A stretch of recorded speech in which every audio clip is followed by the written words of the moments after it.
B है और part सी है, 3 पार्ट है टोटल। ओके, तो अभी हम किस पे पार्ट ए में। तो पार्ट ए का फर्स्ट क्वेश्चन क्या है, अंग्रेजी और उर्दू या हिंदी में दुरुस्त जुमले बनाने के दर्ज झेल अल्फाज को दोबारा तरकीब दें। तो देखो यहाँ पे जो सेंटेंस दिया है ना, इंग्लिश भी है, हिंदी भी है और उर्दू भी है ना।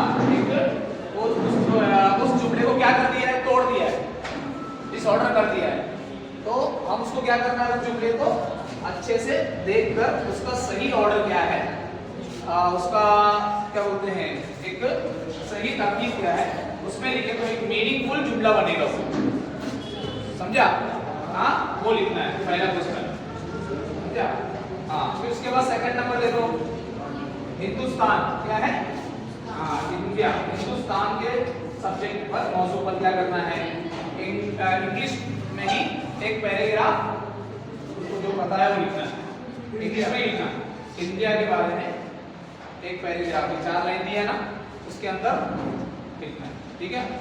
फिर उसके बाद तीसरे नंबर क्वेश्चन में आप दोबारा वही क्या है सब्जेक्ट है, उसमें भी क्या है हिंदुस्तान, लेकिन वहाँ क्या है इंग्लिश में नहीं, वहाँ पर तुमको कौन सा लैंग्वेज, उर्दू या तो हिंदी, कौन से लैंग्वेज में तुमको आसान है लिखने के लिए उसमें लिखना है। हिंदुस्तान के बारे में उर्दू में अगर तुमको आसान होता है तो ऊपर में लिखो, अगर हिंदी में इजी है तो हिंदी में जो जानते हो हिंदुस्तान के बारे में वो लिखो, समझा? हाँ, फिर उसके बाद फोर्थ नंबर सूरह फातिहा सबको मालूम है, अल्हम्दुलिल्लाह रब्बिल आलमीन, हम पढ़ते हैं, हर नमाज में पढ़ते हैं, ठीक है। हाँ, तो वहाँ पर देखो number 1, number 2, number 3, number 4, number 5 है, नंबर 5, हाँ उसी ऑर्डर में अल्हम्दुलिल्लाह डैश, इसके बाद क्या आता है, हाँ वो लिखना है वहाँ अरबी में, हाँ अरबी में उसका बाकी लिखना है। तो थोड़ा ध्यान देना, तुम हमेशा पढ़ते रहोगे देखकर ना, तो कैसा लिखा होगा वो लिख के लिखना है, ठीक है। वो चीज़ तो इंशाल्लाह होगा, बहुत आसान है। फिर उसके बाद नंबर 5 इतना समझा ना, नंबर 4 तक समझा, अब लास्ट 5 क्या है, उसमें कुछ फोटोज तुमको दिख रहे होंगे, नीचे कुछ फोटोज दिख रहे हैं ना, तस्वीर वगैरह, वो देख के तुमको समझ में आ रहा है किस चीज़ का पिक्चर है ना।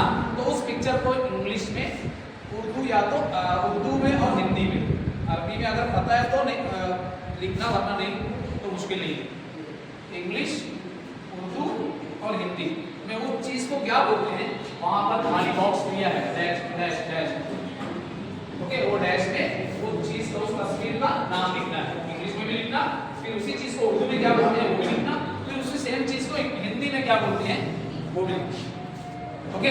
वो फोटो के नीचे जो 3 डैश दिए हैं, ये था पार्ट ए। पार्ट ए क्या हुआ, हो गया। अब पार्ट बी में हम नंबर 1 पार्ट बी का फर्स्ट क्वेश्चन क्या है, मैथ्स का है। तुम लोग को एडिशन सब्ट्रैक्शन मालूम है सब कुछ, हाँ वो बताने की जरूरत नहीं है, तुमको देखे तो ही निशान समझ में आ जाए क्या करना है इसको, है ना। उसका सोच के, या तो अगर तुमको हल करना है तो ये साइड में जगह पे क्या कर सकता है, और उसका हल करके उसका जवाब क्या है तलाश करके उसके जवाब बॉक्स में लिख सकते हैं, समझे? हाँ, फिर उसके बाद बी का सेकंड नंबर क्या है, एक क्वेश्चन दिया है वो समझना है, तो वो पढ़ के समझना है क्या, एक बस में 36 मुसाफिर है, कितना, एक बस में 36 मुसाफिर जा सकते हैं, तो 9 बस में कितने मुसाफिर जाएंगे, वो थोड़ा आसान है, तो सोचना है। फिर ये तीसरा वाला उस पर ज्यादा ध्यान देना है, मतलब आसान है वो भी। तीसरा क्या करना है, अलग चीज को तलाश करना है, मतलब ओल्ड वर्ड होता है ना, एक वहां पे 4 चीजों का नाम है ना, एक और एक लाइन में 4 चीज का नाम दिया है, वो 4 चीज में 3 चीज क्या होगी, ओल्ड मतलब इवन होगी, तीनों का काम क्या है एक जैसे ही होगा, लेकिन चौथा क्या होगा, कुछ अलग दिख रहा होगा, तो चौथा अलग जो दिख रहा है वो क्या है, वो डैश लिखना है, ठीक है। हाँ, जैसे मिसाल के तौर पर अभी वहां पर 4 चीज का नाम है, जिसमें 3 फ्रूट्स है और एक वेजिटेबल है, तो हमको समझ में आया 3 फ्रूट्स क्या है वो इवन हो गया और वेजिटेबल ओल्ड हो गया, तो वेजिटेबल को बॉक्स में लिखो। तो वैसे वहां पे 4 चीज का नाम दिया है, उसमें से एक ओल्ड कौन है, अलग कौन है, वो अलग चीज को क्या करना, डैश में लिखना है, समझे? फिर उसके बाद लास्ट क्वेश्चन देखो बी पार्ट का, फोर्थ वन, उसमें एक ट्रायंगल मालूम है तुम लोगों को, मुसल्लस बोलते हैं ना, हाँ ट्रायंगल। तो आप लोग को क्या करना है, ध्यान से इसके आंसर, ये इस ट्रायंगल में टोटल ट्रायंगल कितना है वो गिनना है, 1 2 3 ऐसा पूरा, उसके अंदर थोड़ा ध्यान देना पड़ेगा आपसे, एकदम दिमाग से पूरा पूरा टोटल कितना है, टोटल ट्रायंगल उसके अंदर कितना है वो टोटल ये बॉक्स में लिखना है। आसान है वो भी, ठीक है।